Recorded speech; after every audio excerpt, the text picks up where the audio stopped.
G'day girls, and welcome into what is hopefully only 2 or 3 videos that I need to record for this remote learning phase of 2021. Hopefully we're back on site real soon. So today we're going to talk about a truncus, or the truncus.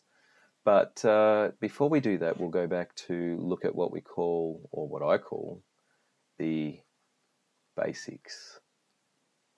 Alright, and our basic graphs, this is the y equals x basic, that's a linear. Y equals x squared, quadratic or a parabola. Y equals x cubed, like that. Last lesson we looked at the hyperbola, y equals 1 on x, like that, with asymptotes there and there. Y equals 0 and x equals 0. Okay, so these are what we call our basics, and remember that the basics can be transformed via a dilation, reflection, and translation. And what I want you to think about is, like, let's just go to a parabola, like y equals -3, x take 2 all squared plus 3. And if I asked you what were the transformations here, hopefully you would read this negative here and go, it's a reflection in the x-axis. That 3 there means that it is a dilation factor 3 from the x-axis. This -2 here is a translation, or indicates that the turning point has been translated. So translation 2 units right. Okay, so that'll shift it 2 units to the right. And this, for a parabola, will translate it. So a translation 3 units up. Now that negative, or the reflection, is really important to recognize because it tells you what's going to happen to your graph. So if I know I've got a reflected parabola, then I know that it's going to be an inverted parabola. Reflected cubic means it's going to go down like that, and a reflected hyperbola means that, and that will be the case. So that's important to note. Girls, the dilation factor, it's important, but we don't really care about that at the moment. What we're going to do is note the reflection, take care of the translation, grab an x and a y intercept, and that will sort the dilation for us.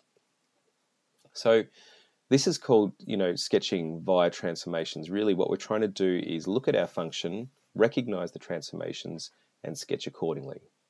So let's get on to today's graph, which is not that, that's the Year 10 work.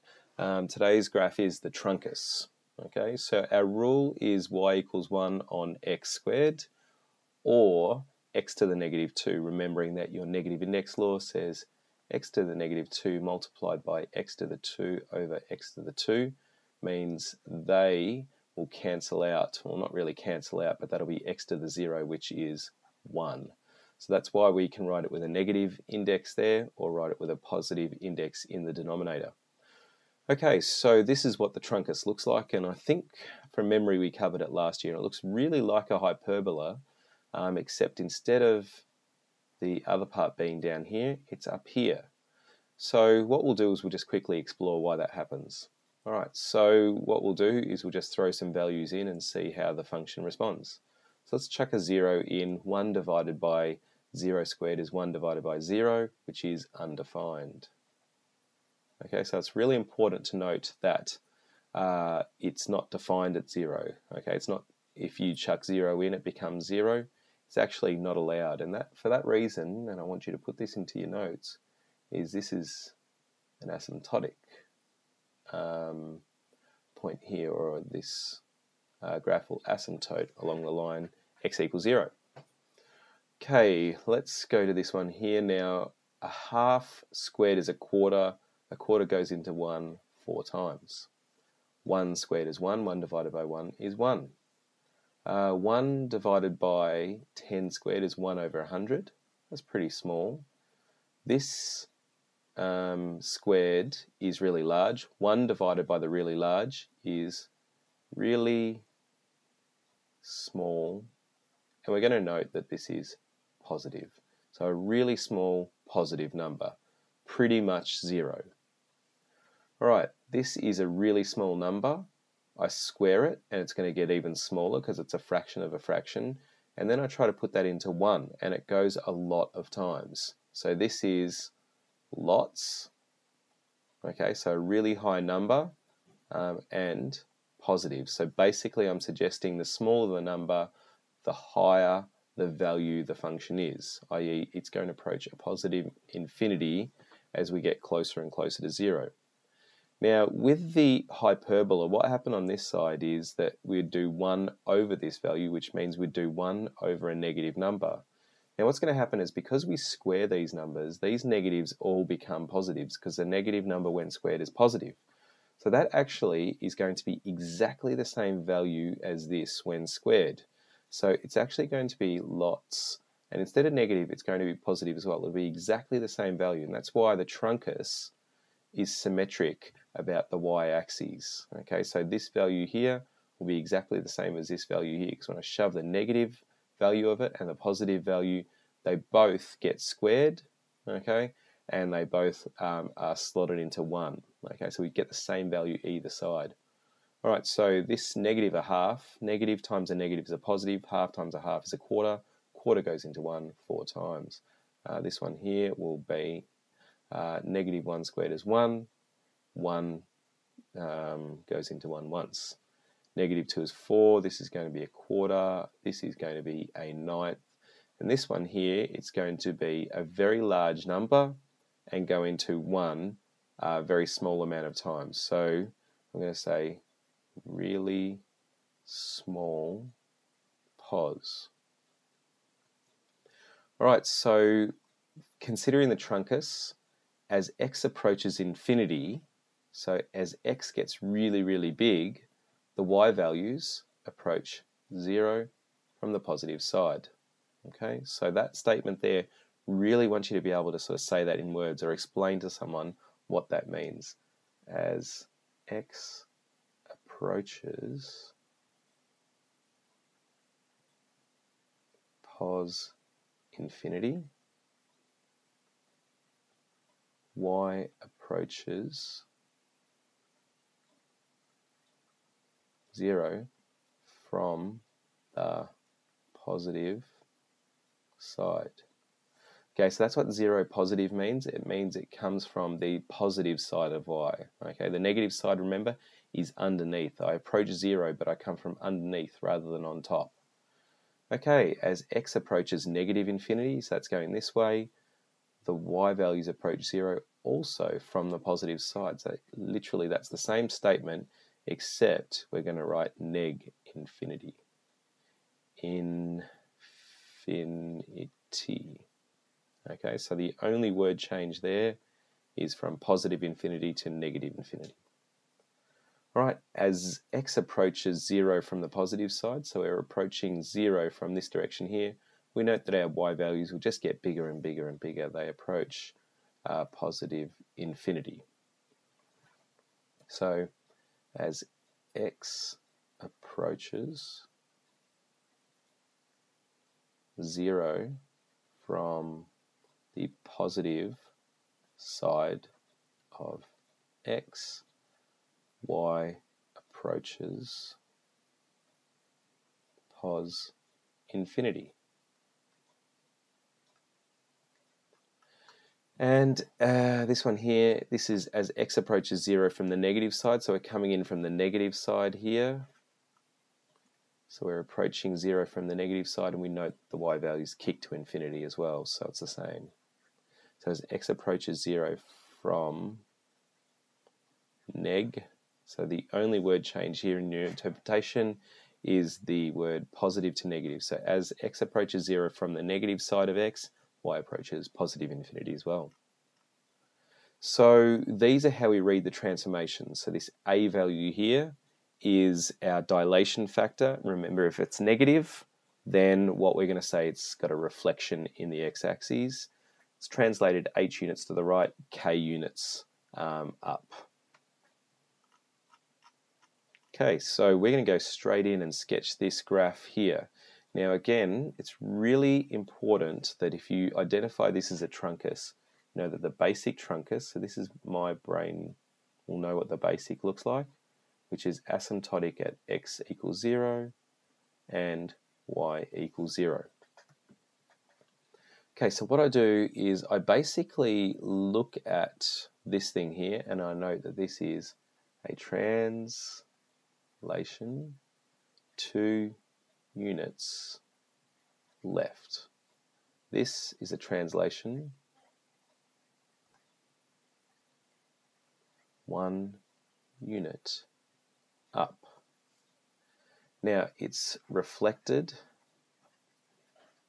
in the x-axis. I know that because it's got that negative sign there. And that 2 means it's dilated by a factor of 2 from the x-axis. And important to say that because remember we'll be reflecting and dilating from y soon enough. So we need to know the difference between the two, and there is a difference. Okay, so remember what I said, we're not really all that interested in the dilation factor.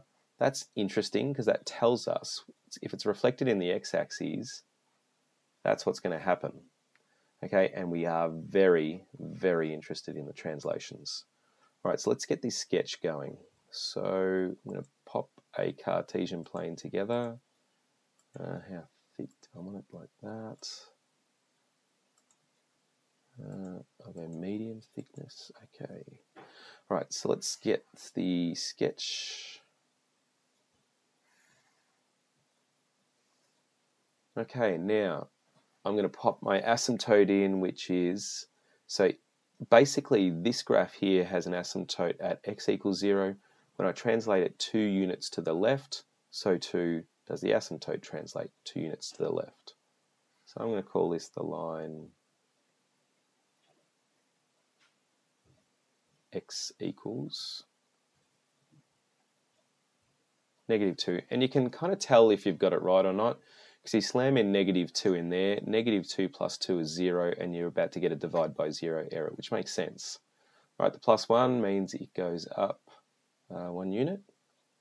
So this vertical asymptote, this horizontal asymptote rather, instead of being at y equals 0, will shift up to y equals 1. So pop it up there.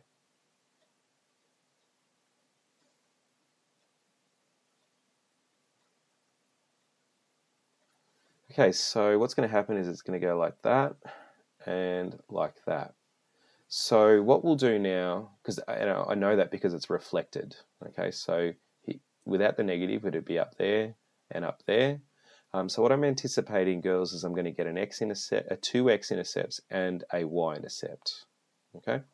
All right, so the way we'll get the x-intercepts is we'll simply do a solve. So we'll note that x-int occurs when y equals 0.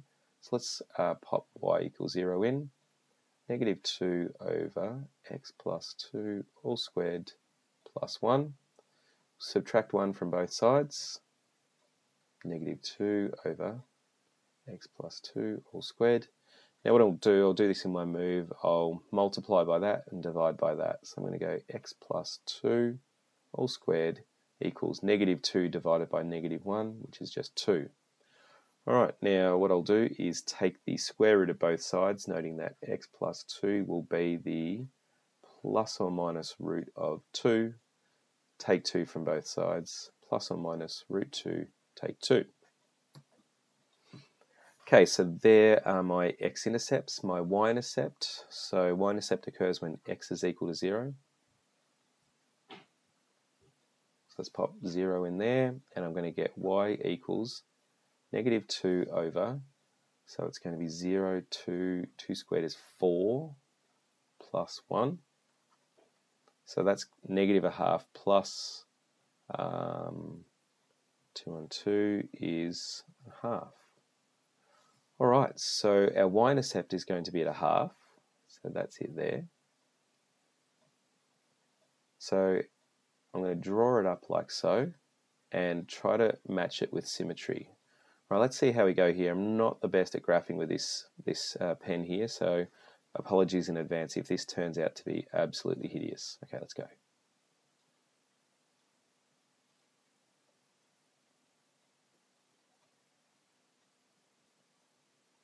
That's not too bad. All right, what I'd like you to do is continue yours along the asymptote there. I'm going to quit while I'm ahead on this and leave it like that. All right, now what I'm going to do is the other side. Now, I know I haven't labelled the x-intercept as yet, but just wait on that. We'll just sort of, we'll get our rough sketch going, and I'll show you how we're going to take care of this x-intercept. All right, so I've got to match the symmetry.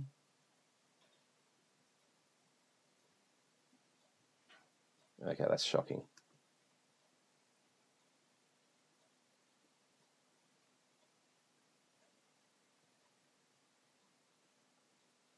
Okay, best I can do there. I could fiddle around with that for a bit longer, but I don't think it's going to get any better than that. Okay, so again, make sure yours are symmetrical. All these little sort of jittery bits here, it really does have to be a nice smooth function. So make sure yours is really clean, smooth curve, okay? All right, now the x-intercepts. Well, there's one of them, and there's one of them. So what I'll do is this x-intercept here will be negative root 2 take 2.